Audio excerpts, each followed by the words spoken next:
प्रणाम की मुद्रा में आए। अपने माता पिता को प्रणाम करें।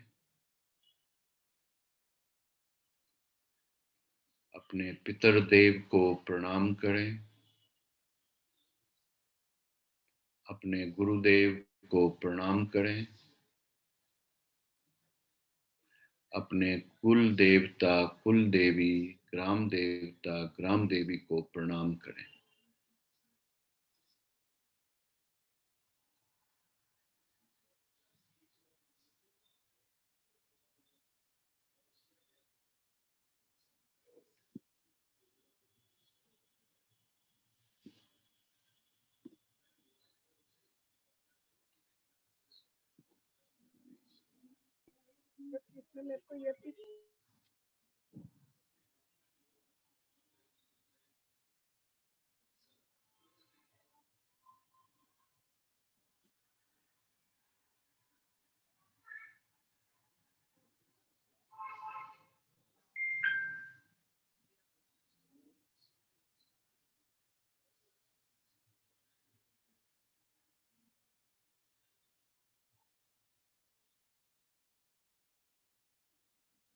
प्रार्थना करें।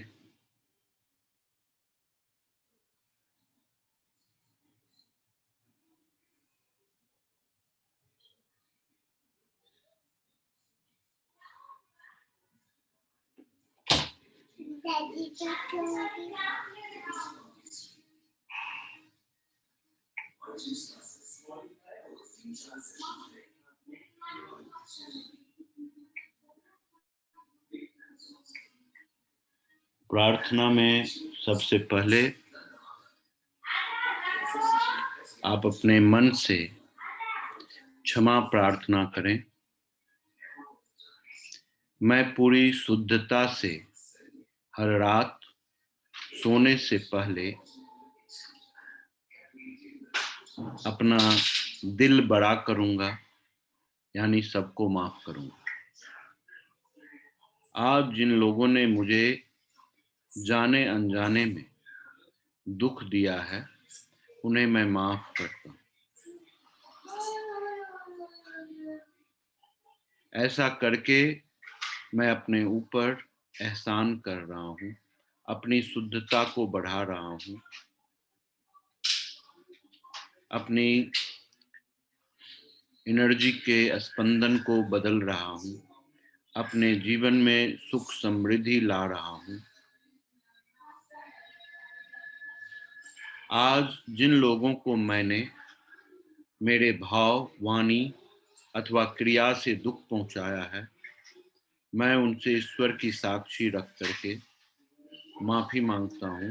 कृपया मुझे माफ करें और ऐसी गलती मैं दोबारा नहीं करूंगा।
हे प्रभु, तुम मुझे शक्ति दो,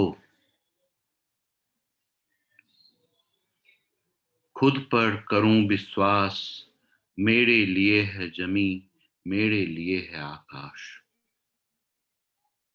जो कुछ भी मैं ठान लूं, पूरा मैं उसको करूं, चाहे हो बाधा कोई, ना मैं रुकूं, ना मैं डरूं।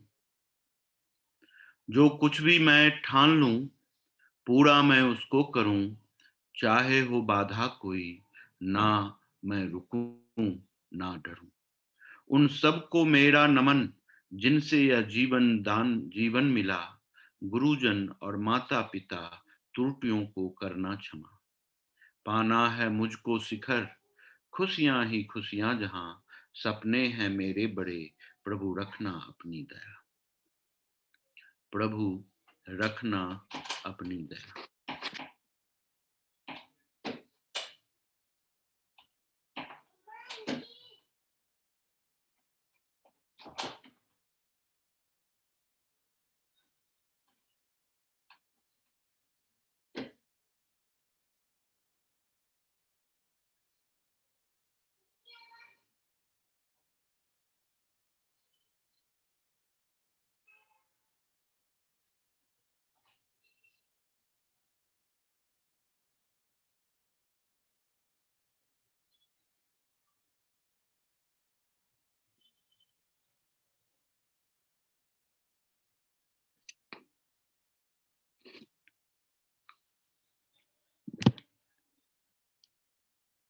हम अपने पिछले क्लास में सोहम के बारे में चर्चा कर रहे थे।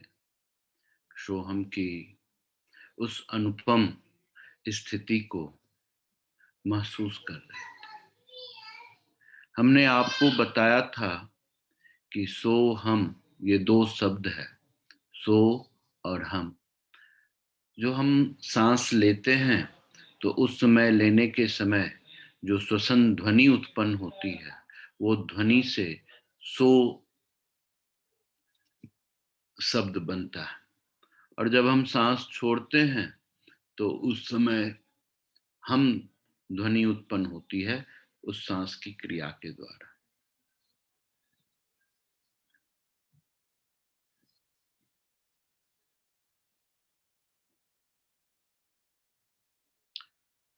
हम अपने जीवन में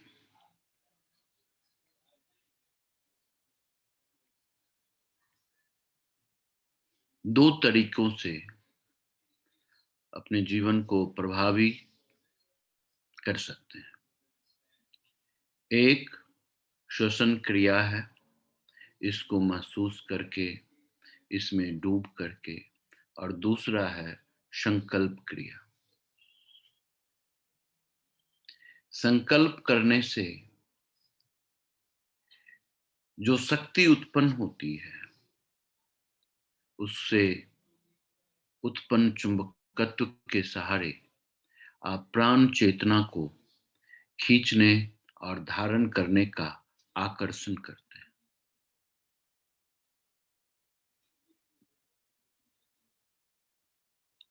जब हम प्राण योग करते हैं, यानी कि ब्रीथ करते हैं, एक कंप्लीट ब्रीथ, सो हम, यानी कि इनहेलेशन और एक्सहेलेशन, यानी कि श्वास और प्रश्वास की क्रिया को करते हैं।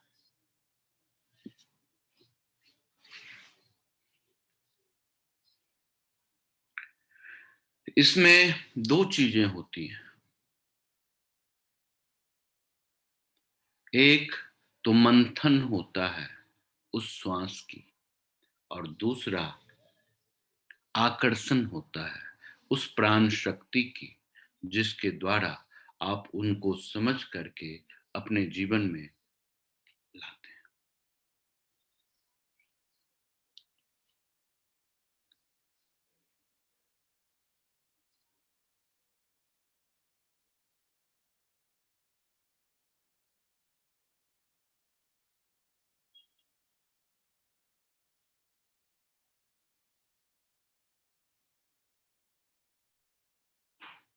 संकल्प बहुत ही अद्भुत क्षमता है किसी व्यक्ति विशेष का।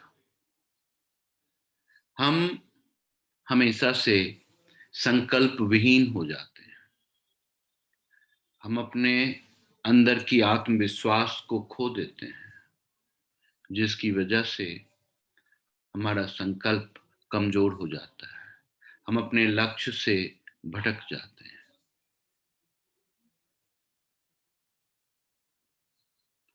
संकल्प के द्वारा ही आप अलग अलग तरह की शक्तियों को एक साथ एकत्रित करके समुचित उपयोग में ला करके आप अपने लक्ष्य को साध सकते हैं।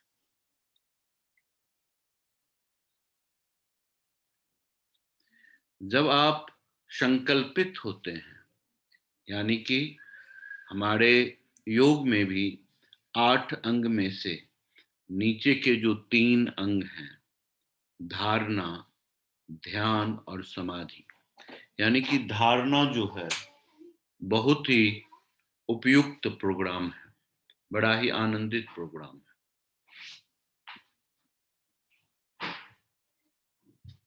बड़ा डिस्टर्बिंग करते हैं, बहुत डिस्टर्ब कर रहा है।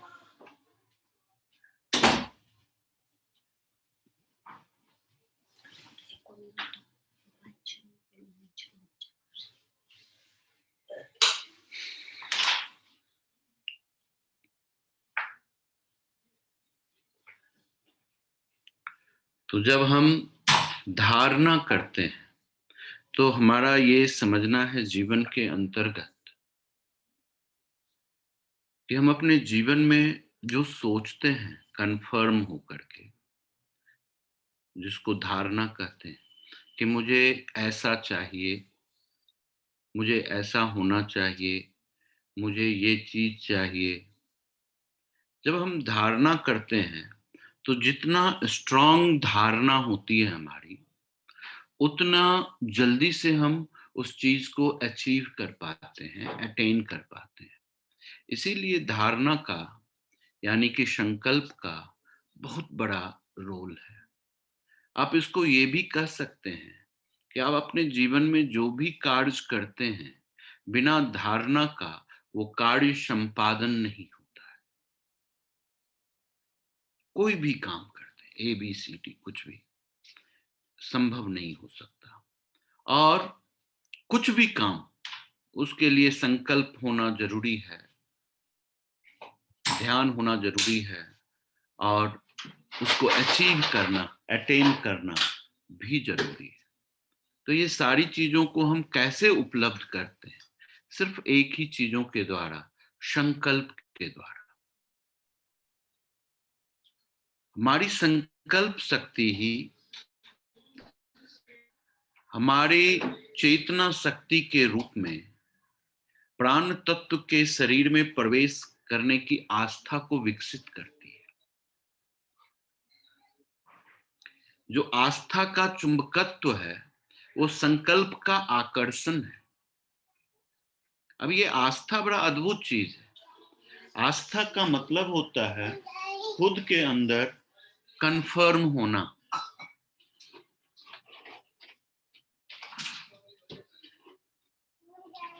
कोई भी चीज जब खुद के अंदर कन्फर्म होती है, यानी कि जब आप खुद को ट्रस्ट कर लेते हैं, तभी वो आस्था डेवलप होती है। यानी हम आपको स्नेह करते हैं, वो तब कर सकेंगे जब हम खुद को स्नेह कर पाए, नहीं तो ये संभव नहीं।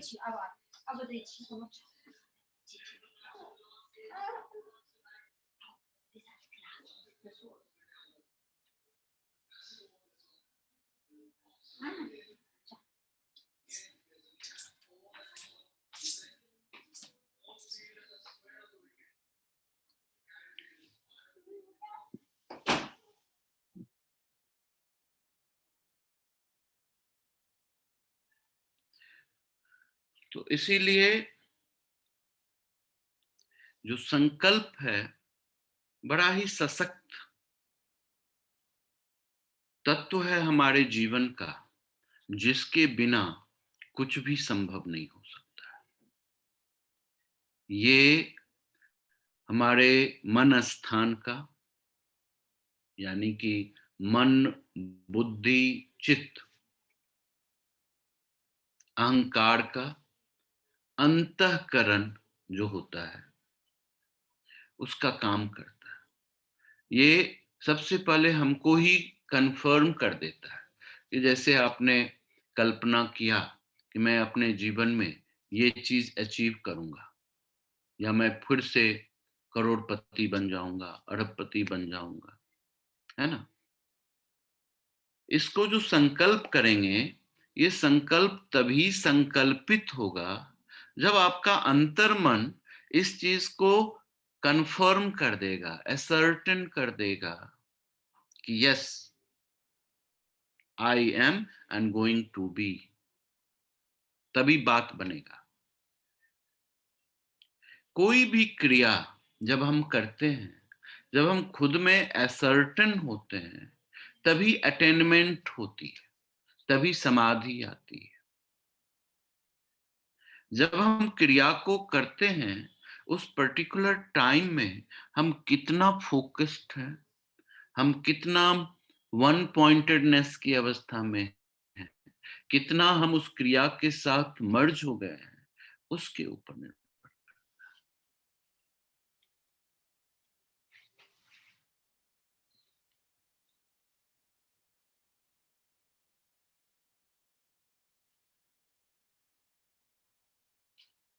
जब आपका शरीर और मन एक साथ जुड़ता है, तभी कर्म बनता है।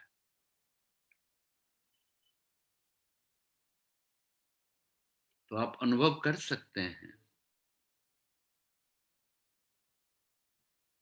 कि आपका मन कुछ और है, शरीर कुछ और है।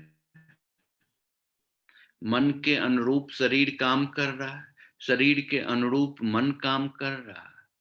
तो इसके कर्म से ही आपके जीवन में सुख, दुख, हानि, लाभ ये आते रहते हैं।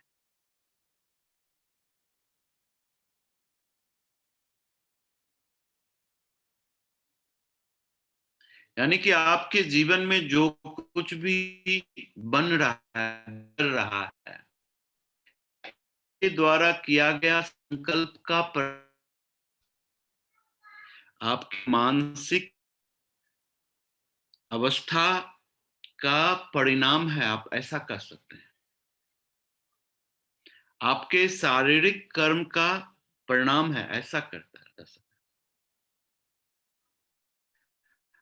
तो इसीलिए आपको ये समझना होगा कि कोई भी प्राणी अपने संकल्प के अनुरूप ही अपना स्तर को बनाते हैं, बढ़ाते हैं, बदलते हैं, सुदृढ़ करते हैं। सुब हाँ, तभी अगर संकल्प अच्छा नहीं, तो फिर चीजें अच्छी नहीं होती। जितना दृढ़ संकल्प होता है, उतना ही सहज वातावरण पैदा हो जाता है, उतनी ही समस्याएं खत्म हो जाती हैं आपके जीवन से। आपका रास्ता बिना प्रॉब्लम का होता है।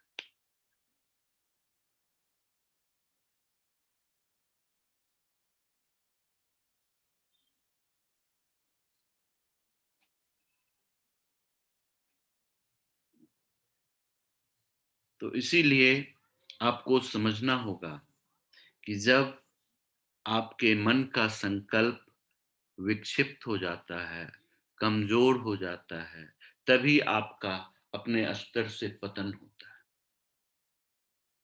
जब आप खुद के ऊपर डाउट करते हैं, कंफर्म नहीं कर पाते कि मैं जो सोचता हूं वो सही है, तभी आपका पतन होना शुरू हो जाता है। आपके जीवन में इनर कन्फ्लिक्ट पैदा हो जाता है, आंतरिक द्वंद्व पैदा हो जाता है। आप अपने आप से लड़ते रह जाते हैं और फिर चीजें अच्छी नहीं होती, बेहतरीन नहीं होती। इसमें कोई दो राय नहीं है। आप सभी आदमी योग के बारे में जानते हैं। जिस तरह से योग आज के जमाने में श्रद्धा, विश्वास को आत्मिक प्रगति का आधार बना दिया है, श्रद्धा और विश्वास को योग ने आत्मिक प्रगति का आधार बना दिया है। वो सारे की सारी चीजें, ये सारी की सारी बातें संकल्प के द्वारा ही सुनिश्चित होती है, अन्यथा नहीं हो सकती। जितने भी कर्मकांड हम करते हैं वो उतना सटीक नहीं होता। अगर इसकी सफलता आप चाहते हैं तो आपके संकल्प की प्रखरता बढ़ानी पड़ेगी, और संकल्प की प्रखरता बढ़ाने के लिए आपको अपने श्वास में डूबना पड़ेगा, अपनी गहराई तक पहुंचना पड़ेगा, अपने अंदर छिपी हुई आत्म शक्ति को बाहर निकालना पड़ेगा और उसको आत्म प्रशंसित कर उसके व्यापक स्वरूप को इस संसार के सामने रखना पड़ेगा। उसके बावजूद तभी जो आप जिस चीज को अपने जीवन में चाहते हैं वो सारा का सारा बहुत हो जाए। प्राणायाम में भी अगर आप देखें, जो प्राण जो है वो उस क्रिया का, अपने श्वसन और प्रश्वसन का संकल्प मात्र है। अगर वो संकल्प मात्र नहीं रहता तो आपकी सांस जब बाहर निकलती है तो फिर से लौट के नहीं आती। संकल्प की वजह से ही आपकी सांसें आपके साथ लौटती हैं, आपको जीवन देती हैं और आपको एक बार फिर से मौका देता है कि अब तो जगो, संकल्पित बन जाओ, तुम्हें जो चाहिए वो मिलेगा। लेकिन संकल्पित होना बहुत ही बेहतरीन उपयोगिता है जीवन के अंदर। चाहे आप ध्यान करें, चाहे आप योगा अभ्यास करें या प्राणायाम करें, इस सारे चीजों के लिए आपको संकल्पित होना आवश्यक है। या आप अपने जीवन यापन में छोटे छोटे कर्मों का संपादन करें, उसके लिए भी संकल्प की आवश्यकता है। जिस तरह से बिना डेस्टिनेशन का आप कहीं भी घूमते रहें लेकिन आप जहां से चले थे वहीं आ जाएंगे, आपका समय व्यर्थ हो जाएगा, आपका क्रिया व्यर्थ हो जाएगा, लेकिन आप अपने उद्देश्य से दूर ही रहे। तो इसी प्रोग्राम के तहत हमने आपको पिछले समय में बताया था कि जब आप अपने सांस की आवाज को सुनते हैं तो ये बड़ा ही अद्भुत प्रोग्राम हो जाता है। बहुत ही अद्भुत प्रक्रिया होती है।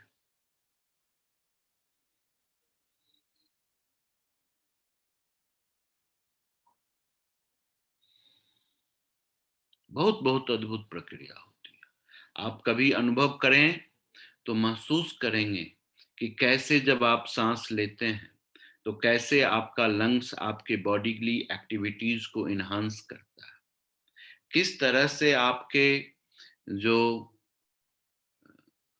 ब्लड वेसल्स हैं वो ऑक्सीजन को एब्जॉर्ब करता है, किस तरह से वो आपके ईच एंड एवरी सेल्स को लाइव करता है, एक्टिव करता है, एजाइल करता है और आपके शरीर में एक अद्भुत प्राण शक्ति का संचार करता है, जिसके द्वारा आप सुनते हैं, बोलते हैं, देखते हैं, समझते हैं, एक्सप्रेस करते हैं, महसूस करते हैं, अभिव्यक्त करते हैं। ये सारी की सारी क्वालिटीज आपके इसी प्रोग्राम के द्वारा होता है।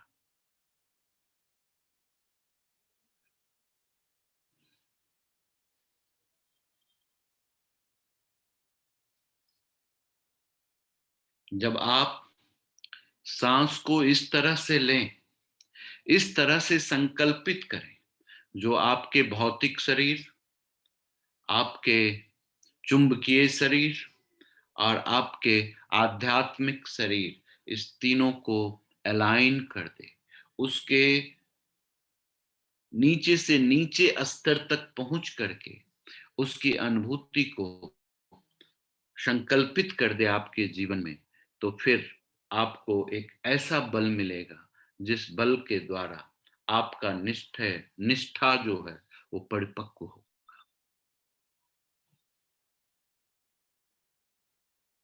आप इस प्राण का आपके शरीर में आगमन, प्रवेश, कण कण में उसका संस्थापन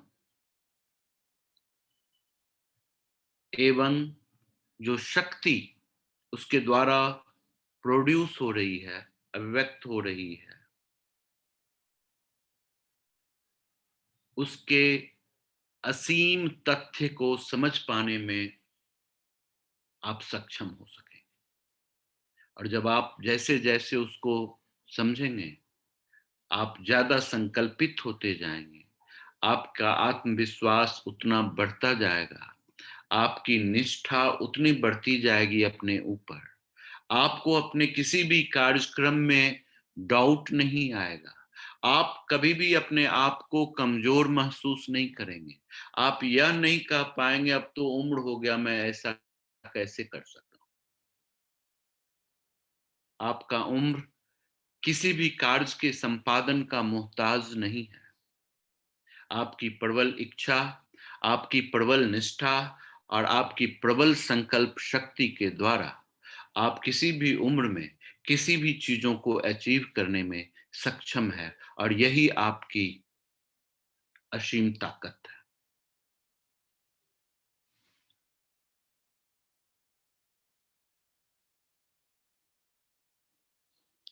जब हम सोहम करते हैं तो उसके साथ ये संकल्प है कि जो तुम हो वही मैं, और जो मैं हूं वो तुम हो। ये बात जुड़ा हुआ है। इसीलिए ये जितनी भी तरह की साधनाएं हैं वो सब में उच्च स्तरीय है, हाईएस्ट है। वो सीधे सीधे आपको आपके अपने सुप्रीम सेल्फ के साथ जोड़ देता है।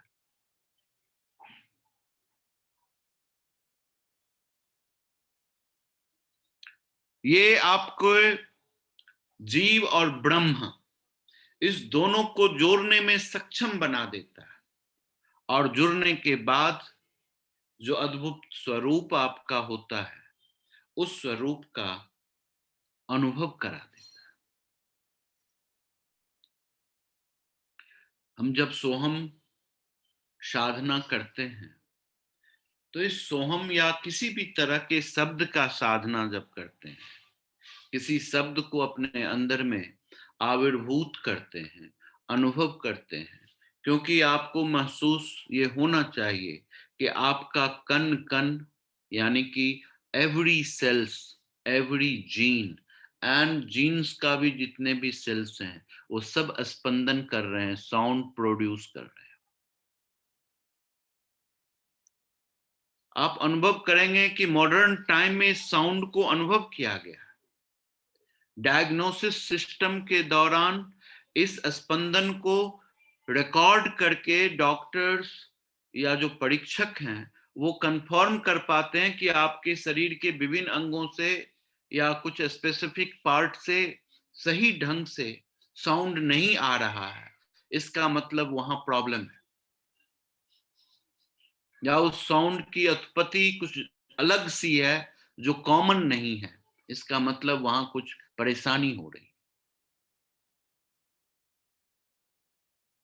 चाहे वो ब्रेन का मैपिंग हो या हार्ट के फंक्शंस को हो या पूरे बॉडी के किसी भी एरिया का सोनोग्राफी हो। हर एक जगह अल्ट्रासाउंड से उस अंदर की साउंड प्रक्रिया को मैप कर लिया और पता कर लेते हैं।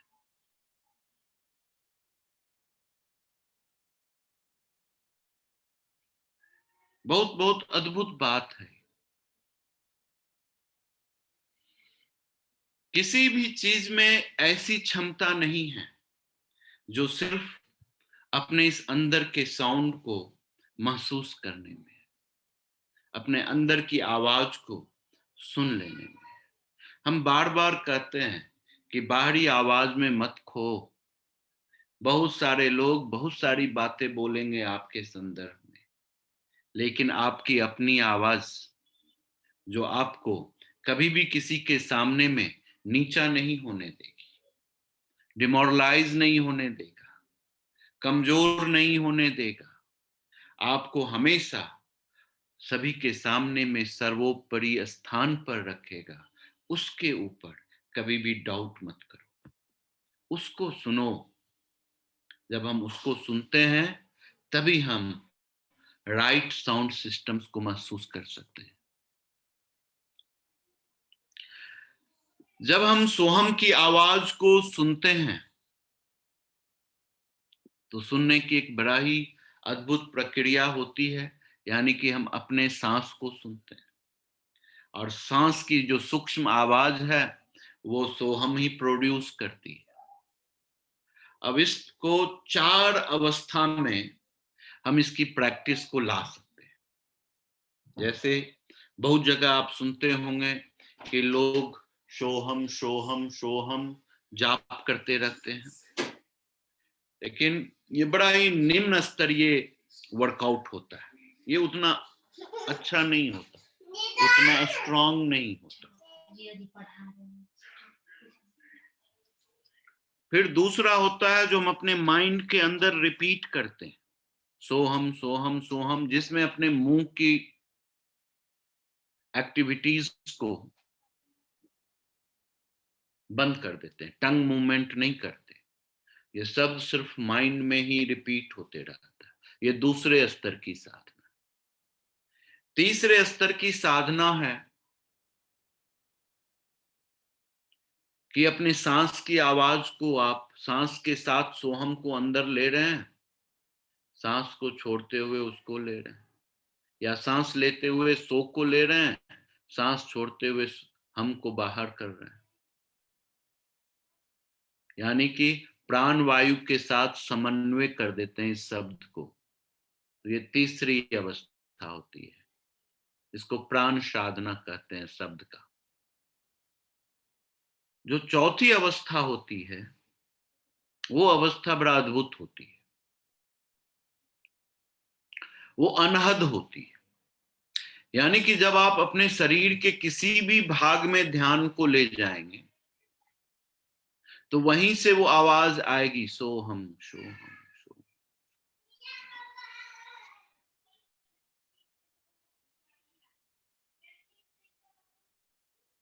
जब हम एक सांस लेते हैं तो सांस के दौरान 21,670 जगह में एक्टिविटीज होती है। इतनी जगह में सोहम बन जाता है एक ब्रीथ लेते समय। और जब आप उसके सूक्ष्म अवस्था को महसूस करते हैं, सुन पाते हैं, तो आपके एवरी सेल से सोहम ही पैदा होने लगेगा, ओम ही पैदा हो जाएगा, क्लीम पैदा हो जाएगा, श्रीम पैदा हो जाएगा। जो भी शब्द को आप अपने अंदर में डेवलप करना चाहेंगे वो डेवलप हो जाएगा।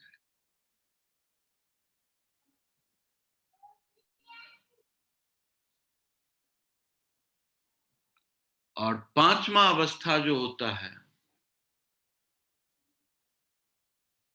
वो मर्जिंग की अवस्था होती है।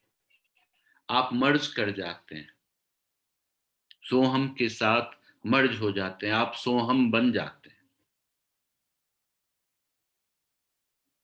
जब आप जो हम सोहम की प्रक्रिया करते हैं, बहुत सारे नाम हैं इसके। अब बहुत तरह के नाम के से इसको समझेंगे, जगह जगह में आएगा तो आपको लगेगा एक बस ये सब एक ही है, कोई अंतर नहीं है सभी के अंतर। ठीक है। इसको औजपा जाप भी कहा जाता है, इसको प्राण गायत्री भी कहा जाता है।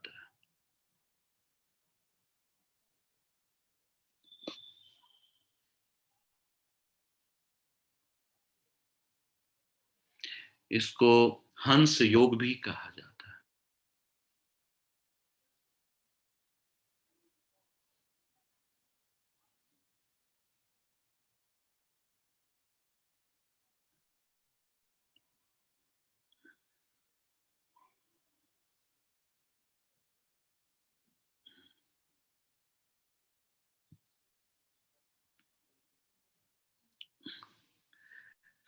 ये तो प्रैक्टिस करने से आएगी। जब आप अपने कानों से उसको सुनने की कोशिश करेंगे कि भाई कल से हम ट्राई कर रहे हैं, ये हमारे सांस में जब आ रही है, इसमें सो कहाँ हो रहा है, हो ही नहीं रहा। फिर सांस छोड़ रहे हैं, हम भी नहीं हो रहा। ये माइंड ओरिएंटेड ईयर से नहीं सुना जा सकता।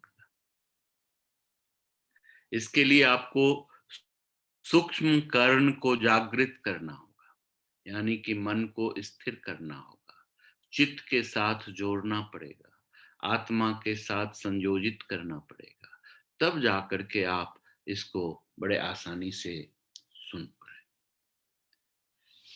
जो सूक्ष्म शरीर में रहता है उसके जो कान हैं, सूक्ष्म शरीर के जो कान हैं, उसके द्वारा आप सुन सकते।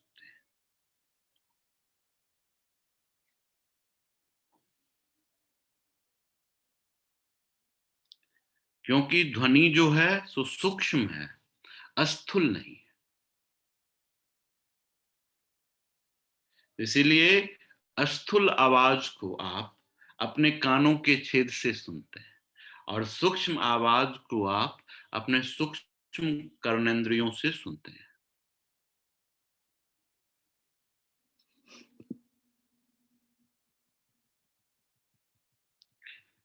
आप जब नाद योग का नाम सुने होंगे, इसमें सूक्ष्म कर्णेंद्रियों के द्वारा आप जब ध्यान करते होंगे तो कभी आपको शंख की आवाज सुनाई पड़ता होगा, कभी आपको घंटे की आवाज सुनाई देगा, कभी बादल के आवाज सुनाई देंगे, कभी झरना सुनाई देगा, फिर कभी बीना की आवाज सुनाई देगा।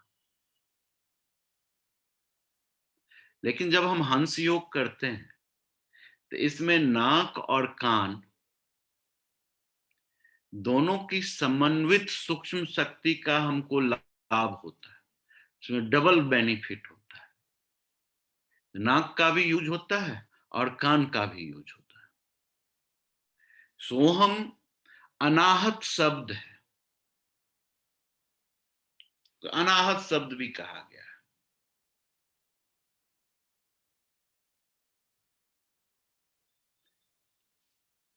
आहत और अनाहत दो शब्द होते हैं। आहत शब्द होता है जब चोट लगने के बाद जब जो ध्वनि प्रोड्यूस होती है उसको आहत कहते हैं। जो बिना चोट लगे हुए जिस ध्वनि को प्रोड्यूस हो वो अनाहत होता है।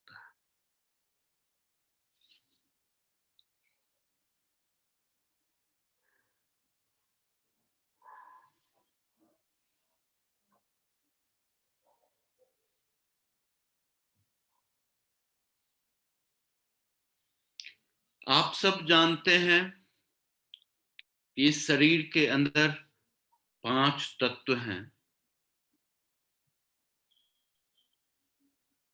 ये पांचों तत्व के अंदर इंटरैक्शंस हैं, काउंटर एक्शंस हैं, सबजुगेशन एक्शंस हैं, एंटी सबजुगेशंस एक्शंस।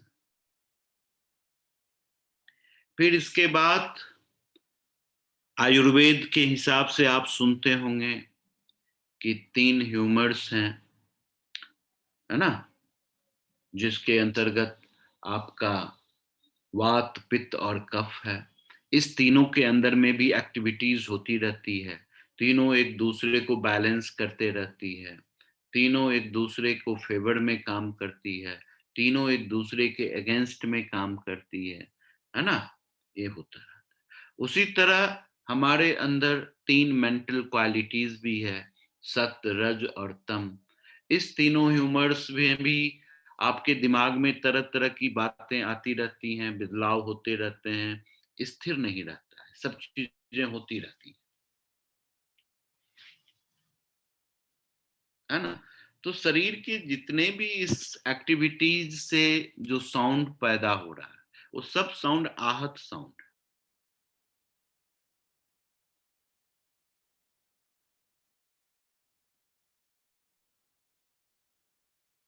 जितने भी शब्द मुंह के द्वारा प्रोड्यूस हो रहा है, इसमें भी तो आप देखो, गले की मांसपेशी हो गई, ओठ हो गया, जीभ हो गया, कंठ हो गया, तालु हो गया, इसके सहयोग से शब्दों का उच्चारण कर पाते हैं।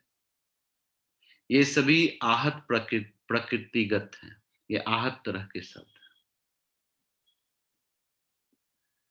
इसका महत्व उतना ही है, लेकिन थोड़ा सा कम महत्व का है जो अनाहत है उस शब्द की तुलना में।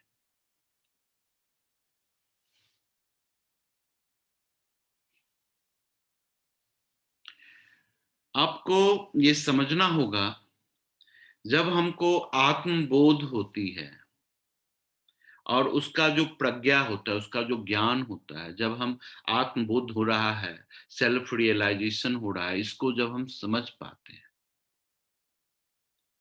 और उस प्रक्रिया के दौरान में जो स्फुरन होती है, जिस स्फुरन से जो शब्द पैदा होता है, वो सोहम का शोध है। ये आत्मबोध का, सेल्फ रियलाइजेशंस का, सेल्फ अंडरस्टैंडिंग का शब्द बन करके कंटिन्यूअस चलते रहता है, स्वसंचालित रहता है।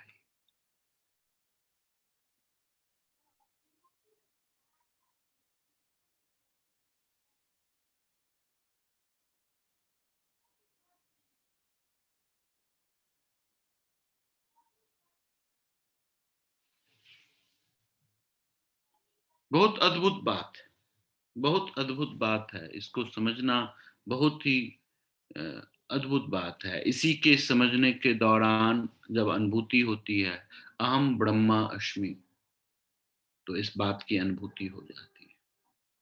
अब आपको समझना होगा कि सोहम से ही ओम शब्द का जनरेट हुआ है। ओम को प्रणव मानते हैं कि पहला शब्द जो इस यूनिवर्स के क्रिएशंस के बाद पैदा हुआ था, वो ओम है। तो सोहम, सोहम, सोहम अगर आप उच्चारण करते हैं, तो उसमें से स और ह को हटा दें, तो ये क्या होता है? ओम बन जाता है। स को हटा दें, हम म को हटा दें, हाँ, हम को हटा दें, तो फिर ये ओम बन जाता है। ठीक है? तो जब हम सोहम कहते हैं, वह मैं हूं, इसमें वह जो होता है वो परमात्मा होता है और मैं जो होता है वो जीवात्मा होता है, अहम, सोहम। इसीलिए आत्मा और परमात्मा एक है, इस चीज की अनुभूति पैदा करता है। तो आप लोग सुने होंगे, हमारे शंकराचार्य की फिलॉसफी थी अद्वैतवाद की, जिसमें उनका कहना था कि आत्मा और परमात्मा दो नहीं, एक ही है।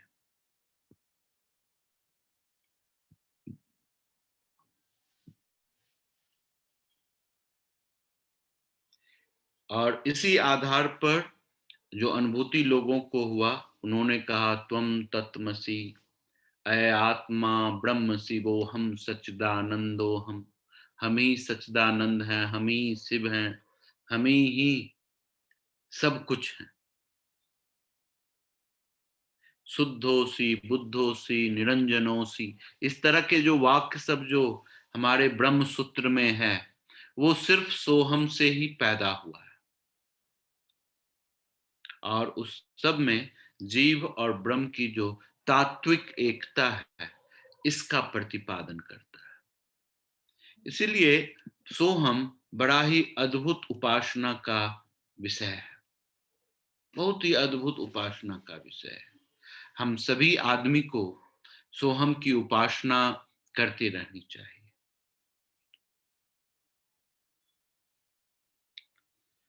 आप जानते हैं कि सोहम के सिर्फ अपने इस सांस की आवाज को सुन लेने से आपके किसी भी तरह के शारीरिक, मानसिक और आर्थिक कष्ट दूर हो जाए। जब ये आपके सांस के साथ निरंतर 24 घंटा आपके अंदर में जप होने लग जाएगा, अपने आप रिसाइट होने लग जाएगा, आपका ईच एंड एवरी सेल्स इसको रिसाइट करने लग जाएगा, आपकी शरीर विकारों से रहित हो जाएगी, स्वर्ण की तरह कुंदन बन जाएगा,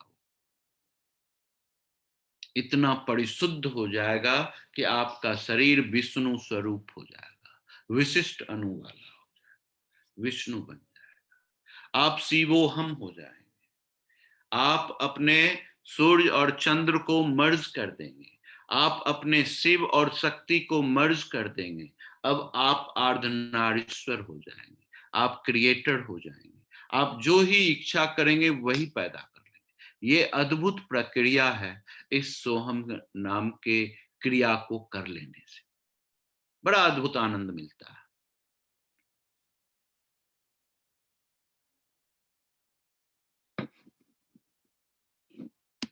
बहुत बहुत अद्भुत ये उपासना है। तो हम चाहते हैं कि आप को इतना ही नहीं होगा, बहुत और भी फायदा होगा आपको, कि जो कोई भी आपको हानि पहुंचाने की कोशिश करेगा उसको ही हानि हो जाएगा अपने आप। मोहग्रस्त जीव जो आपके संपर्क में है उसकी मुक्ति हो जाएगी, वो छूट जाएगा, है ना। फिर आप अपने भव बंधनों से मुक्त हो जाएंगे, आपके बड़े ही सुंदर सुव्यवस्थित जो डिवाइन पाथ है आपके जीवन में मुखर हो जाएंगे, सामने आ जाएंगे, और आप उसको करते हुए अपने जीवन को सर्व आनंद की अवस्था में पाते रहे। लेकिन इस सब के पीछे क्या जरूरी है? संकल्पित होना जरूरी है। आपको अपने अंदर में संकल्प करना होगा। आप सभी आदमी पूजा पाठ करवाए होंगे, घर के अंदर पंडित जी आते हैं और आपको एक संकल्प करवाते हैं, है ना। कभी सोचे हैं कि वो संकल्प क्यों करवाते हैं? क्या वैल्यू है उस संकल्प कर देने का?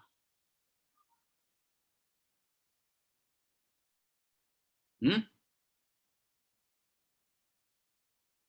जब आप किसी भी चीज के लिए संकल्प करते हैं या संकल्पित होते हैं, तो आपकी जितनी भी शक्तियां हैं उस चीज को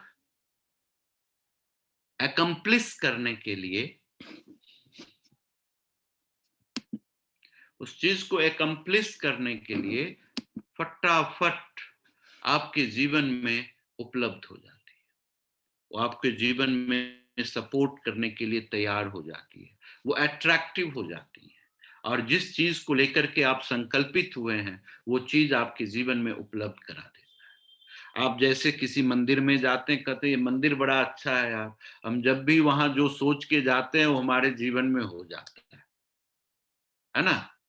आप घर में सत्यनारायण भगवान का पूजा करते हैं, अरे पूजा बहुत दिन से नहीं किए, हमारा ये काम रुका हुआ है, पूजा करा लेते हैं, ठीक हो जाएगा। बेसिकली इसके पीछे एक ही तथ्य काम करता है, और वो तथ्य है आपके संकल्प का काम। और जब आप संकल्पित होते हैं तो अपने अंदर सर्वोत्तोन्मुखी निर्मलता का अभिवर्धन करते हैं, और यही आपके आत्मज्ञान, आत्म साक्षात्कार की दिशा में बढ़ने वाला महान प्रयास माना जाता है। इसीलिए सोहम साधना की जो प्रतिक्रिया है यही है, और इसी को होनी चाहिए।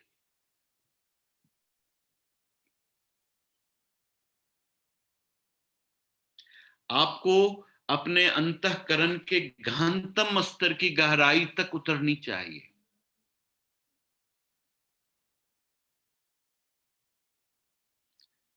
जिससे प्रतिस्थापित होने वाली श्रद्धा आपकी प्रेरणा बन करके आपके मस्तिष्क के अंदर, आपके शरीर के अंदर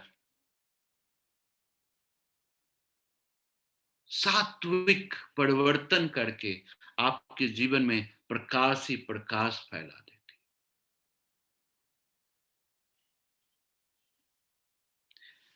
आप सोहम हैं, जो आप हैं वही वो है। और वो कौन है? ABCD, ईश्वर है, अल्लाह है, खुदा है, फलाना है, चिलाना है, जो भी है, गॉड है ना? तो जब आप सोहम कहते हैं कि जो वो है वो मैं ही हूं और जो मैं हूं वो है, तो वो उसके भाव को, उसकी व्यवहार को, उसकी अवस्था को, उसकी क्रिया को, उसके वर्क को, उसकी क्षमता को आपको अपने अंदर में महसूस करना पड़ेगा और उस महसूस करने के लिए संकल्पित होना पड़ेगा।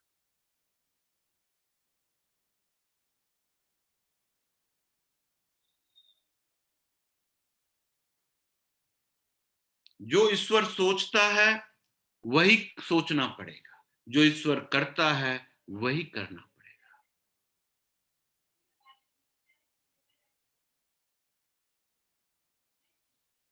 तो निश्चित तौर से आपके जीवन में दिव्य जीवन होगा, आपका कायाकल्प होगा, आपकी सारी समस्याएं मुक्त हो जाएंगी, आप उत्तम स्वास्थ्य और चीड़ जीवन को प्राप्त करेंगे, सुखद और आनंदित क्षण को हर वक्त, मतलब हमेशा महसूस करते रहेंगे। ये बेनिफिट हो जाए।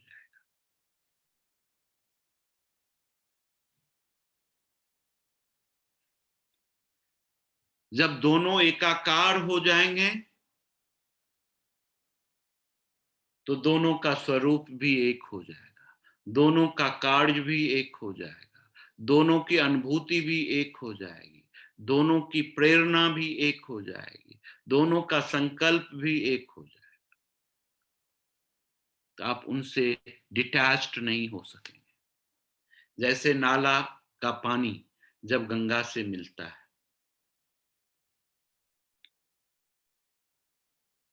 है ना, फिर वो समुद्र में मिलता है न, गंगा की पानी जब समुद्र में मिलता है तो वहां पर जल का जो स्तर है कि एक ही जैसा होता है, उसमें से आप गंगा के पानी को नहीं निकाल सकते।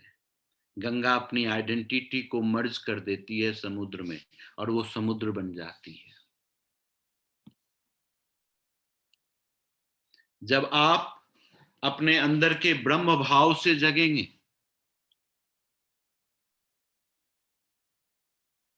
तब वास्तव में अपने चिंतन और कर्म के क्षेत्र से सुविकसित होकर के मानव और दानव या देव की अनुभूति को महसूस कर सकेंगे कि क्या देव, क्या दानव, क्या।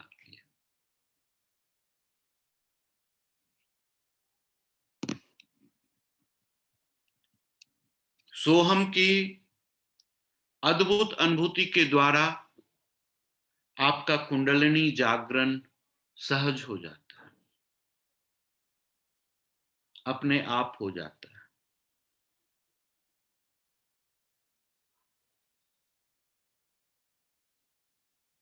संसोपनिषद जो है वो कहता है कि जिस प्रकार काष्ठ में अग्नि और तिलों में तेल रहता है ना, उसी प्रकार समस्त वेदों में हंस ब्रह्म रहता है और उसे जान लेता है सो मृत्यु से छूट जाता है।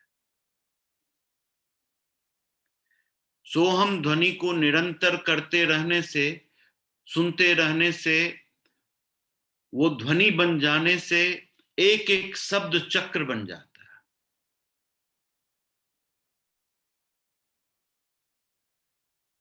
और वो उलट करके हंस बन जाता है। सोहम का उल्टा है हमसा, है ना? आप लोग हमसा के बारे में सुनते होंगे। इस तरह का एक ध्यान की प्रक्रिया है या चांटिंग की प्रक्रिया है। कुछ भी नहीं है, वह सोहम का उल्टा है।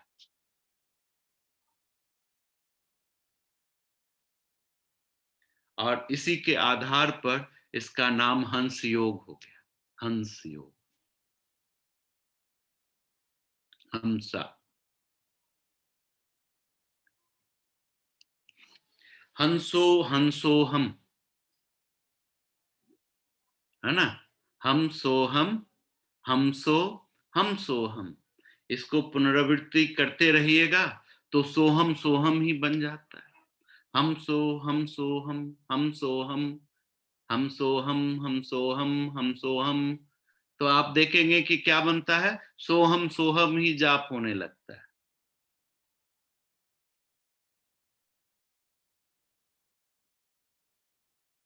योग रसायन कहता है कि सिर्फ इस हंस मंत्र का अगर आप चिंतन करते हैं, पूरा दिन इसके ऊपर विचार कर रहे हैं, इसको महसूस कर रहे हैं, इसको साथ देख रहे हैं, तो कहता है कि चिंतन हंस मंत्रस्य योग सिद्धि करम परम। यानी कि अभ्यास के अनंतर चलते बैठते सोते जागते समय जब आप हंस मंत्र का चिंतन करते हैं, सांस लेते समय सो, छोड़ते समय हम का चिंतन अभ्यास करते हैं, जिसको सोहम मंत्र कहते हैं, तो आपकी योग सिद्धि निश्चित हो जाती है। यानी कि आप अपने आप से जरूर मिल सकें,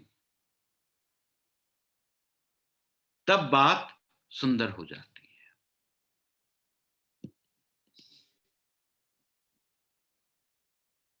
जब मन उसे हंस तत्व में लीन हो जाता है तो मन के संकल्प विकल्प समाप्त हो जाते हैं। अब यहां पर निर्विकल्प हो जाता है, ना संकल्प होता है ना विकल्प होता है। क्या पैदा हो जाता है, निर्विकल्पता। तो आप लोग सुने होंगे समाधि का 3 अवस्था होता है, संकल्प समाधि, विकल्प समाधि और निर्विकल्प समाधि, है ना। एक संकल्प के साथ मिलते हैं, एक विकल्प के साथ मिलते हैं। माने कि अगर ये नहीं तो वो, विकल्प का मतलब है अल्टरनेट, ये नहीं तो वो, इसके साथ भी मिला जाता है। इसीलिए आप देखते हैं विकल्प समाधि के दौरान हमारे जीवन में हम अपने चारों तरफ देखते हैं तो कोई आदमी क्रिश्चियनिटी को फॉलो करता है, कोई आदमी क्या कहते हैं इस्लाम को फॉलो करता है, कोई बौद्ध को फॉलो करता है, कोई जैन को फॉलो करता है, कोई किसी को फॉलो करता है, लेकिन सब कहाँ पहुंचता है, एक ही जगह पर पहुंचता है ना। तो ये नहीं तो वो। तो आपके पास वेरियस ऑप्शंस हैं। Whatever you are doing, whatever you are achieving, whatever you are thinking, everywhere that is, वो है हर एक जगह में।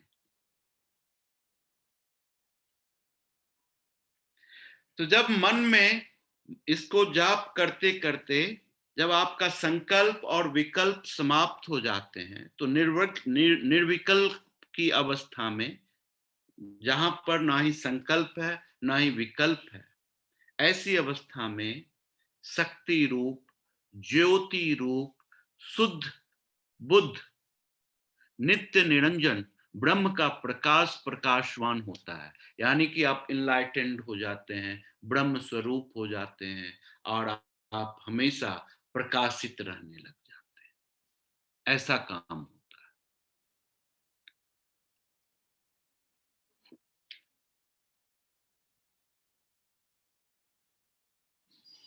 बहुत अद्भुत बात है।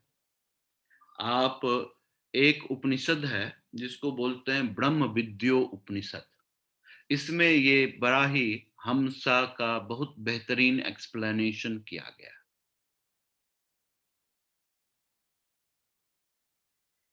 समझ गए। यानी कि ब्रह्म विद्योपनिषद जो है, जो ऐसा उपनिषद जो ब्रह्म विद्या के बारे में बात करता है, तो ब्रह्म विद्या ही जो सब्जेक्ट है वो हमसा का सोहम का सब्जेक्ट है। तो इस ब्रह्म विद्योपनिषद में क्या कहा गया है कि प्राणियों की देह में भगवान हंस रूप में अवस्थित है।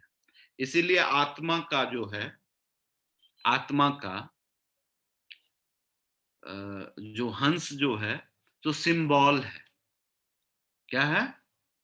हंस जो है, हंस पक्षी जो है ना, वो आत्मा का सिंबल है। अब देखो, सरस्वती जो होती हैं किसके ऊपर बैठी हुई है? हंस के ऊपर बैठी हुई है। को भी सोचो कि क्यों सरस्वती का वाहन हंस है, कोई दूसरा पक्षी क्यों नहीं? हंस को ही क्यों चुना? क्योंकि हंस एक्सट्रीम प्योरिटी को डिस्टिंग्विश करता है, अपनी सारी इंप्योरिटीज को हटा देता है। अगर आप दूध में पानी मिला दोगे तो दूध अलग कर देगा, पानी अलग कर देगा, ऐसी अवस्था है। तो जब प्राणियों के देह में जो ब्रह्म जो है हंस रूप में अवस्थित है, हंस ही परम सत्य है, हंस ही परम बल है। समस्त देवताओं के बीच में हंस ही परमेश्वर है, हंस ही परम वाक्य है, हंस ही वेदों का सार है, हंस परम रुद्र है, हंस ही परात्पर है। समस्त देवों के बीच हंस अनुपम ज्योति बनकर विद्यमान है। ये ब्रह्म उपनिषद का कहा हंस ज्योतिर्नुपम्यम देव मध्य व्यवस्थितम प्राणिनाम देह मध्य तू स्थितो हंस सदाच्युत। इसका यही मतलब है कि प्राणियों के देह में भगवान हंस रूप में अवस्थित है और समस्त देवों के बीच हंस अनुपम ज्योति बनकर विद्यमान है। यानी इसीलिए जहां रोशनी है, जहां ज्योति है, वहां ज्ञान है, वहां सरस्वती है। जहां भी रोशनी रहेगी सरस्वती पैदा होगा, और जब सरस्वती पैदा होगी तो लक्ष्मी फॉलो अप करेगी। तो जब आप हमसा का अपने श्वसन के द्वारा महसूस करते हैं, उसको सूंघते हैं, उसको फील करते हैं, उसको अपने अंदर कंटिन्यूअस चलते हुए महसूस कर लेते हैं, इस समय में आपके अंदर में ज्योतिर का आविर्भाव होता है, ज्योतिर्भाव होता है। जब ज्योतिर पैदा होती है तो सरस्वती का कृपा होता है। आप सच्चे बुद्धि के साथ काम करते हैं, आप सच्चे विचार को पैदा करते हैं, आप सच्चे चीजों को समझते हैं, फिर आप सच्चे तरीके से अपने कर्म को व्यवस्थित करते हैं और परिणामतः लक्ष्मी जो है उसको फॉलो करती है। और जब लक्ष्मी फॉलो करेगी तो आपको शक्ति का वर्धन होगा, आप सशक्त हो जाएंगे, आप ताकतवर हो जाएंगे। ये बात होती है। तो इसीलिए हमको ये इन बातों को समझना बहुत ही अनुभूति था कि जो सोहम है वो कितना व्यापक है। ये छोटा सा शब्द, बहुत बड़ा चिंता है, क्या बनाओ, दो अक्षरों का शब्द कितना व्यापक है, और जब हम इसको समझें तो बड़ा आनंद बात होती है। आप लोग एक और उपनिषद का नाम सुने होंगे,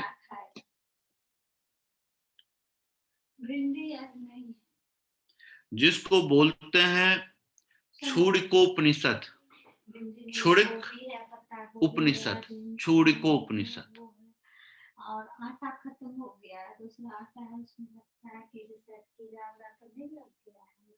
और आपने अभी अब ये उपनिषद क्या कहता है कि जिस प्रकार हंस स्वच्छंद होकर आकाश में उड़ता है,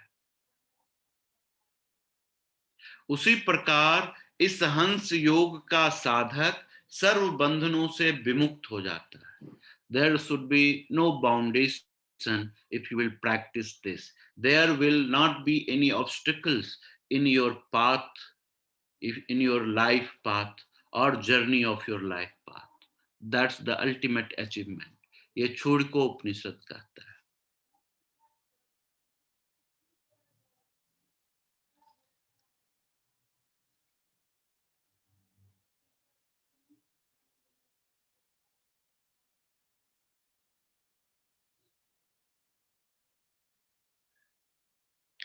ब्रह्म उपनिषद में कहा गया है, गरु वक्रातु लभ्येत प्रत्यक्षम सर्वोत्मुखम। जो व्यक्ति इस ज्ञान को बांटता है, लोगों को इस जानकारी से अवगत कराता है, इस महाविद्या को देने वाला ज्ञानी सब प्रकार सेवा करने योग्य है, वो सेव्य है।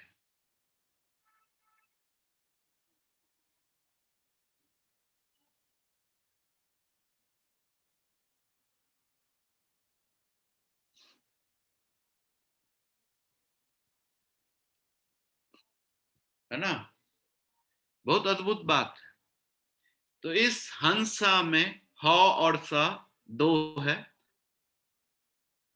शिव स्वरोदय जो है बड़ा ही अद्भुत महादेव का ब्रीद के ऊपर लिखा गया, मतलब बताया गया ये तंत्र है ना? शिव स्वरोदय तंत्र, जो हम सांस लेते हैं तो हमारे जीवन में कैसे ये प्रभाव पैदा करता है, इसमें उन्होंने बहुत ही सुंदर ढंग से कहा है। हकारो निर्गमे प्रोक्तः सकारेण प्रवेशनम, हकार शिव रूपेण सकार शक्ति रुच्यते। यानी कि श्वास के निकलने में हकार और प्रविष्ट होने में साकार होता है। हकार शिव रूप है और साकार शक्ति रूपा कहलाती है। तो जब आप सांस लेते हैं तो शक्ति का महसूस करते हैं, और जब आप सांस छोड़ते हैं तो शिव जो डिस्ट्रॉइंग एजेंट है, फोर्स है, वो बाहर निकल जाती है, यानी कि इम्प्योरिटीज आपकी बाहर निकल जाती है। ऐसा भी सोच देखना होता है।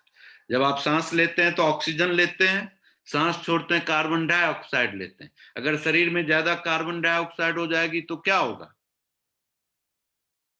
हमारा शरीर तो नुकसान हो जाएगा ना, अंदर में सारा सेल्स मरने लग जाएगा, है ना?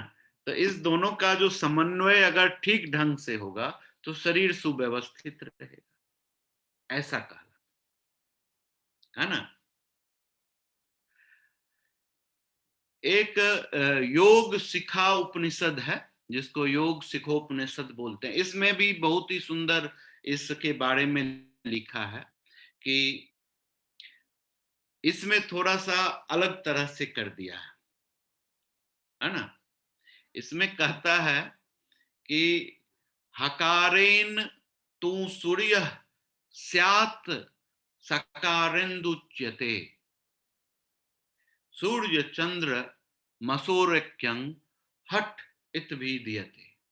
यानी कि जो आप दाहिना नाक से जो सांस लेते हैं वो सूर्य है, और बायां नाक से जो सांस लेते हैं वो चंद्र होता है। यानी कि हकार जो है वो सुर स्वर है, दक्षिण स्वर है, और जो सकार जो है वो चंद्र स्वर है। इसी के द्वारा एक योग डेवलप हुआ है जिसको हठ योग बोलते हैं। आप लोग सुने हैं हठ योग? वो बेसिकली हठ नहीं है, हत है। ह का मतलब होता है सूरज, त का मतलब होता है चंद्र। जो हंसा जो है, सो ह जो है सो सूर्य है, स जो है सो चंद्र है। वो ये बात बोलते हैं सिखोपनिषद।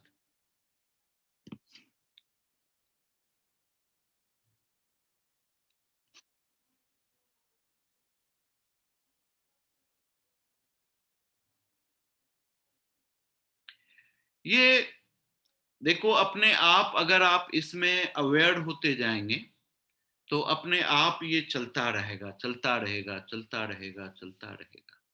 जैसे अभी हमने बताया कि 21,600 के लगभग जब हम एक बार, है ना, सांस लेते हैं, या 24 घंटे में सांस लेते और छोड़ते हैं, लगभग 21,000 600 बार ये प्रक्रिया होती है। और एक बार जब सांस लेते हैं तो 21,600 बार, या कहीं कहीं पर 740 बार है। हाँ, जो हमारे शरीर के अंदर जो सांस एक्सचेंज होता है, ऑक्सीजन जाता निकलता है, हर एक मर्म स्थान के ऊपर, हर एक संधि स्थान के ऊपर, हर एक कनेक्शन के ऊपर जहां ज्वाइंट हुआ है, हर एक जगह में ये चीज होती है ना। तो ये अगर आप अवेयर होंगे तो ये अनायास चलने वाली प्रक्रिया के साथ आप जुड़ सकें। जब आप जुड़ सकेंगे तो उसकी अनुभूति का आप फायदा उठा सकेंगे, आप अपने जीवन में परिवर्तन ला सकेंगे, और फिर आपका चीजें बेहतरीन हो जाए।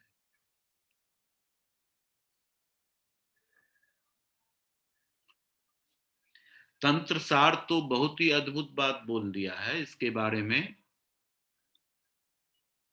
है ना।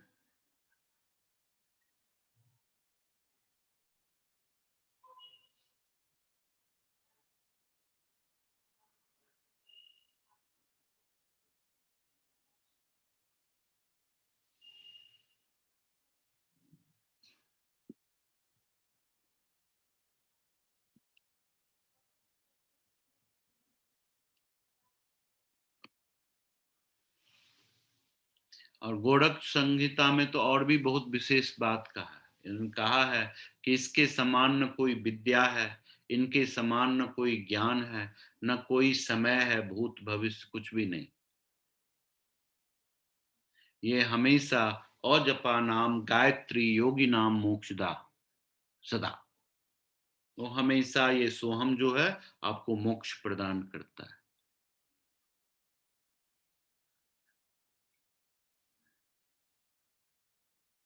तो आज हम इस सोहन साधना को महसूस करेंगे, और अगली बार भी किए थे, आज भी करेंगे। अब देखो, आप समझ सकते हो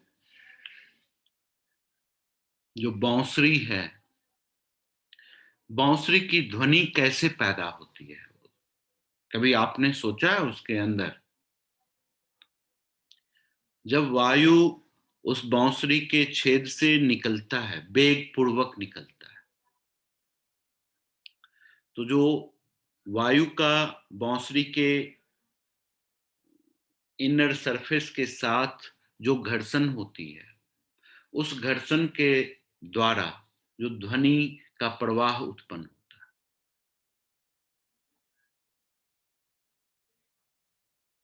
है। आप जंगलों में, पहले जमाने में ऐसा कहा जाता था कि जहां बांस के जंगल होते थे पहले, तो वहां अपने आप रात को बांसुरी की आवाज सुनाई पड़ती थी।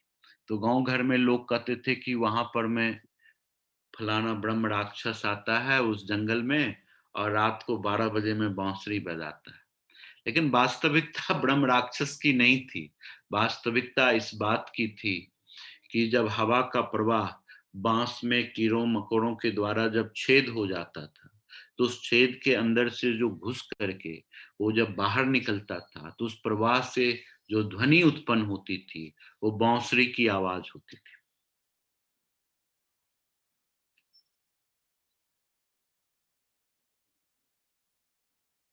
उसी तरह जो नाक की जो छिद्र है, वो बांसुरी के छिद्र की तरह ही।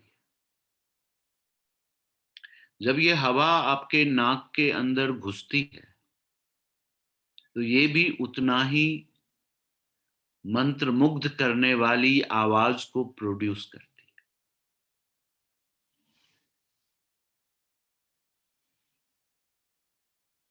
अब जैसे जब पेड़ के पत्तों हिलते हैं, उनकी टहनियां टकराती हैं हवाओं से, तो भी एक बहुत ही अजीब तरीके की आवाज सुनाई देती है, सनसनाहट की आवाज। ये भी वायु के घर्षण की ही प्रतिक्रिया है। तो जब आप फोकस्ड होंगे अपने नाक के प्रति, नाक के ऊपर, जब हवा आपके नाक के अंदर घुस रही है और घुसते हुए वो किस तरह से घर्षण पैदा कर रही है और फिर उस घर्षण की आवाज कैसी हो रही है, इसको जब आप पॉइंटेडनेस की अवस्था में सुनेंगे, तो आपका हर एक श्वास एक म्यूजिक पैदा कर रहा है। जो म्यूजिकल ब्रीथ को आप महसूस कर पाएंगे, अनहद नाद को आप महसूस कर पाएंगे, अद्भुत प्रक्रिया को आप महसूस कर पाएंगे, जो जीवन में हर एक उपलब्धि को देने में सक्षम होगा। अपने चित्त को इस श्वसन क्रिया पर एकाग्र करना चाहिए। अपनी भावना को इस तरह से व्यवस्थित करना चाहिए कि सांस लेने की प्रक्रिया को वो सो महसूस कर सके, सांस छोड़ने की प्रक्रिया को हम की ध्वनि महसूस कर सके। शुरू शुरू में ये प्रक्रिया या अनुभूति उतनी स्पष्ट नहीं होती, लेकिन क्रम और प्रयास को जारी करते रहने से कुछ ही समय के उपरांत आप इस ध्वनि प्रवाह के अनुभव को महसूस करने लगे। इसके ध्वनि प्रवाह का जब आप अनुभव करेंगे, परिणामतः आपके चित्त की विकृति खत्म हो जाएगी, मनोभाव की दुर्भावना खत्म हो जाएगी, मनोदशा अनुकूल हो जाएगी, स्थिर हो जाएगी। आपके इमोशनल ट्रैप्ड और इमोशनल डिस्टरबेंसेस से मुक्त हो जाएंगे, आप मानसिक विकृति से दूर हो जाएंगे, आपके अंदर जो घबराहट होती है इसकी बीमारी खत्म हो जाएगी, एंजाइटी खत्म हो जाएगी, और साथ ही साथ आप बड़ा ही आनंद को अनुभव करते रहें। तो इसी के साथ हम आज का सोहम का प्रोग्राम खत्म करते हैं। बहुत देर से बोल बोल दिए, अभी हमने टाइम देखा तो 9:30 बज गया। अब ये फिर तो गड़बड़ा जाएगा आप लोगों का टाइम, तो हम इसीलिए सोच रहे हैं कि आपको 2-3 मिनट के लिए ध्यान करा दें, प्रैक्टिस में ला दें कि आप आराम से सो सकें, सोहम के साथ उठ सकें, सोहम के साथ चल सकें, सोहम के साथ काम कर सकें, सोहम के साथ सोच सकें, हाँ, सोहम के साथ परम आनंद को अनुभूति कर सकें। तभी आप कह सकेंगे कि कर्ता वही है, हम लोग सिर्फ माध्यम हैं। ये अनुभूति तभी आएगी, नहीं तो अहंकार होते रहता है कि मैं ही तो कर रहा हूं, मैं ही तो कर रहा हूं, मैं ही तो कर रहा हूं। जब हम अपने इस मैं को सोहम के सो के साथ मर्ज कर देंगे, अपने हम को सोहम सो के साथ मर्ज कर देंगे, तो फिर हमको यही होगा, समझ में ये बात आएगी कि वही करता है, उसके इच्छा के विरुद्ध एक पत्ता नहीं हिल सकता। तब कह पाएंगे तुलसीदास जी की तरह, सभी नचावत नाथ गोसाई, है ना। जो भी हो रहा है, उतार चढ़ाव, ऊपर नीचे, अप डाउन, अच्छा सोचना बुरा सोचना, अच्छा करना बुरा करना, सब वही कर रहा है, ये अनुभूति आ जाएगी। तो फिर आपके ऊपर अपने काम का प्रेशर नहीं पड़ेगा, है ना। आपको नहीं लगेगा कि ये हमारा कंपनी वाला हमारे ऊपर इतना काम क्यों थोप दिया है। भाई आपका बॉडी, आपका सिस्टम कैपेबल है उस काम को करने के लिए, क्योंकि आपके साथ वो है। तो बड़ा आनंद आएगा काम करने में, थकेंगे नहीं, स्ट्रेस नहीं होगा, मजा आएगा जीवन जीने के लिए। पत्नी के साथ भी बात करेंगे तो नयापन के साथ बात करेंगे, जैसे पहले करते थे। पति के साथ बात करेंगे तो नयापन के साथ करेंगे, जब शादी होने के समय करते थे। बुढ़ापा हट जाएगा, लद जाएगा, आपके जीवन से दूर हो जाएगा, तरोताजा रहेंगे, नवचेतना के साथ रहेंगे, नव जीवन, नव पथ को हमेशा निर्दिष्टित करते रहेंगे। बड़ा आनंद आता रहेगा, बड़ा मजा आता रहेगा। नहीं, आपको समझना होगा अपने पति पत्नी के स्वरूप में कि क्या आपकी पत्नी रोज नई नहीं होती, या क्या आप रोज नए नहीं होते? तो फिर आप अपने पत्नी के साथ पूर्ववत व्यवहार क्यों करते हैं, या अपने पति के साथ पूर्ववत व्यवहार क्यों करते हैं? आप क्यों नहीं अपने नएपन के साथ अपने पत्नी को नए स्वरूप में क्यों नहीं देखना चाहते? अपने पति को नए स्वरूप के रूप में क्यों नहीं देखना चाहते? सब कुछ बदल रहा है, फिर भी आप जब बात करते हैं तो पुरानी बातों का घर्षण कर देते हैं। तुमने ये किया, तुमने वो किया, तुमने फलाना किया, तुमने चिलाना किया, और आपस में लड़ लेते हैं, दोनों दोनों साइड करके सो जाते हैं। परेशानी बढ़ जाती है, सॉल्यूशन नहीं निकलता। जो काम 2 मिनट में होना चाहिए, उसको लिए उसको आपने 4 दिन पीछे धकेल दिया, वो अब 4 दिन के बाद होगा, थोड़े देर के लिए मन मुटाव के चक्कर।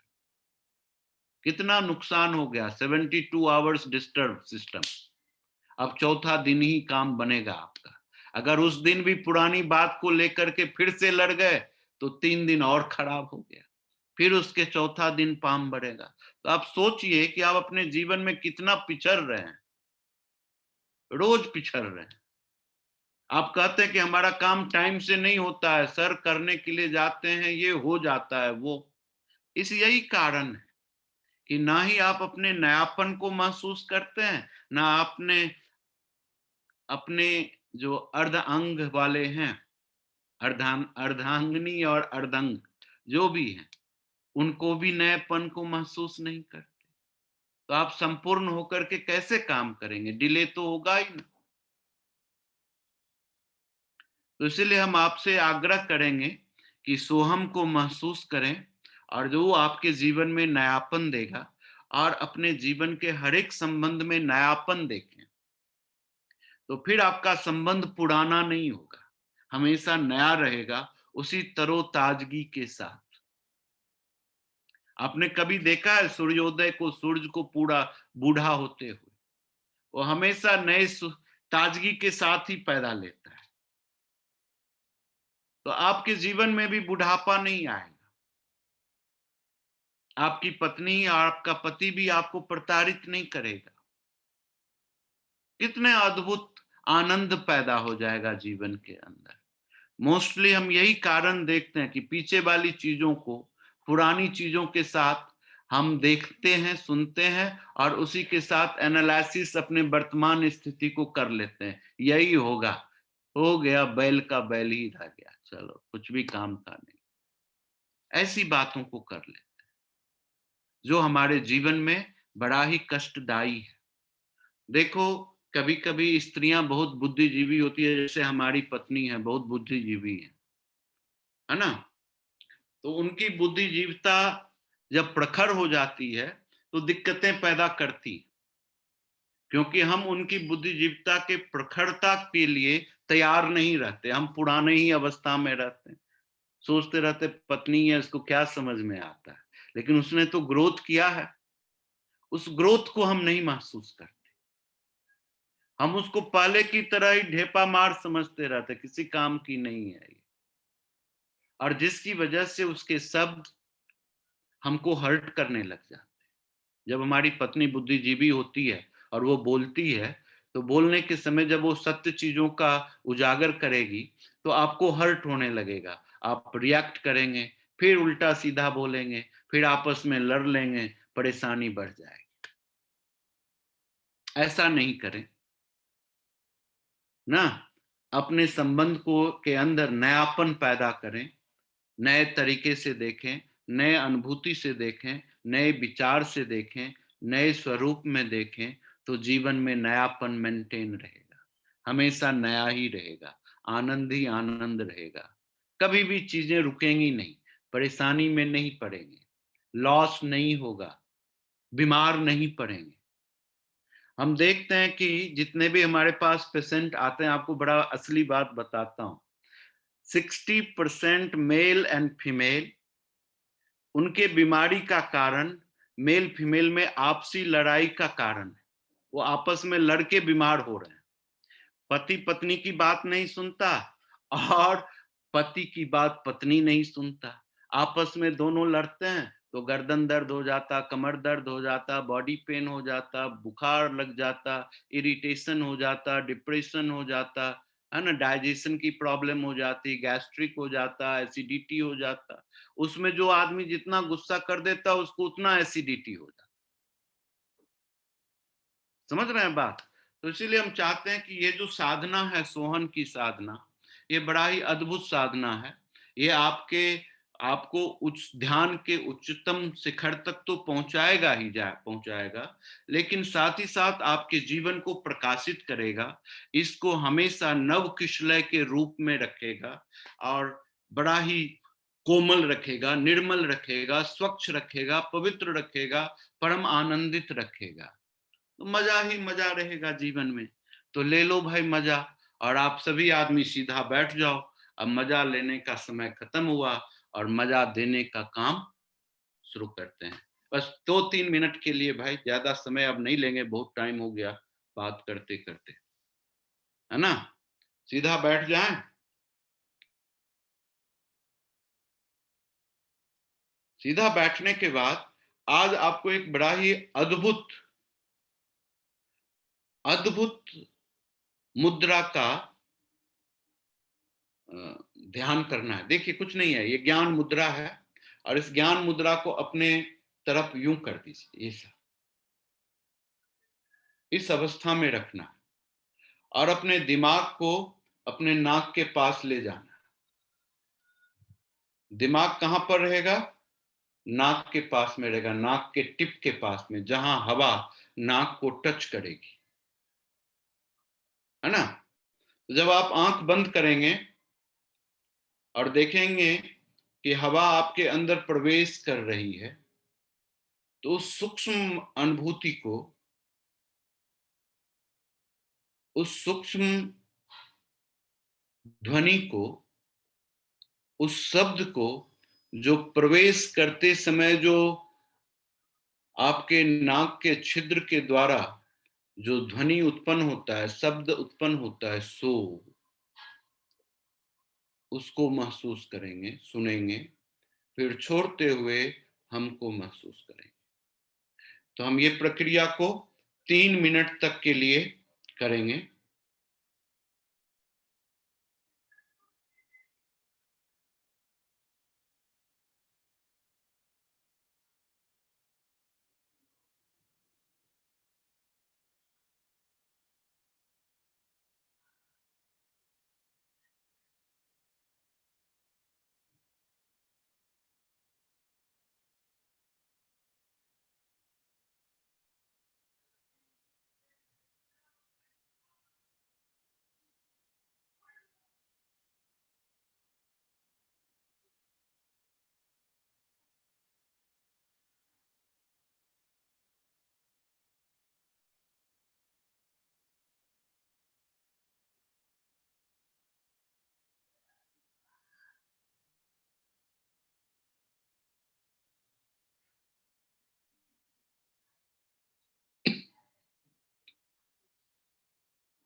अपने लेफ्ट हैंड के थंब से राइट नॉस्ट्रिल को टच करें और राइट हैंड के लिटिल फिंगर से लेफ्ट नॉस्ट्रिल को टच कर दें।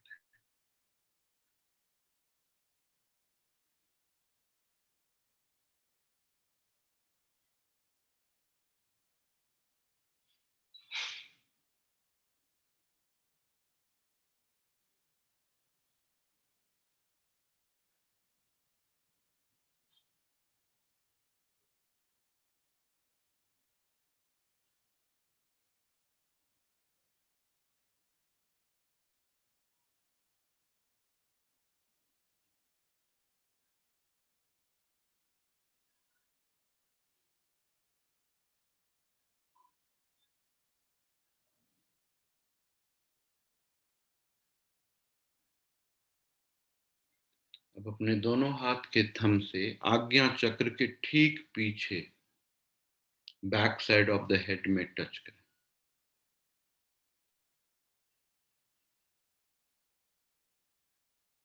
अपने इंडेक्स फिंगर को भी एक दूसरे से टच कर देंगे, इंडेक्स फिंगर के टिप्स को।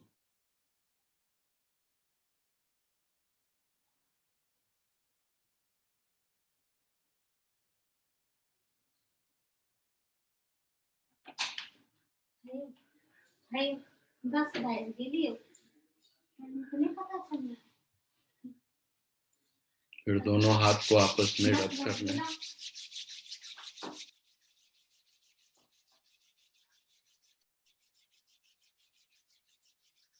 अपने आंख के ऊपर हाथ को रब करके रखें।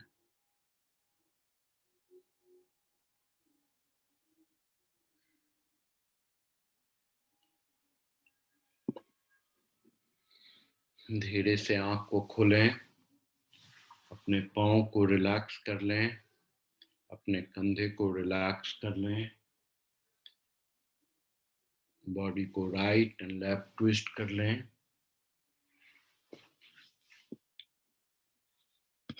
फिर आप लोग अपने रेस्ट काम को उपलब्ध करने के लिए प्रोसीड करें। हमको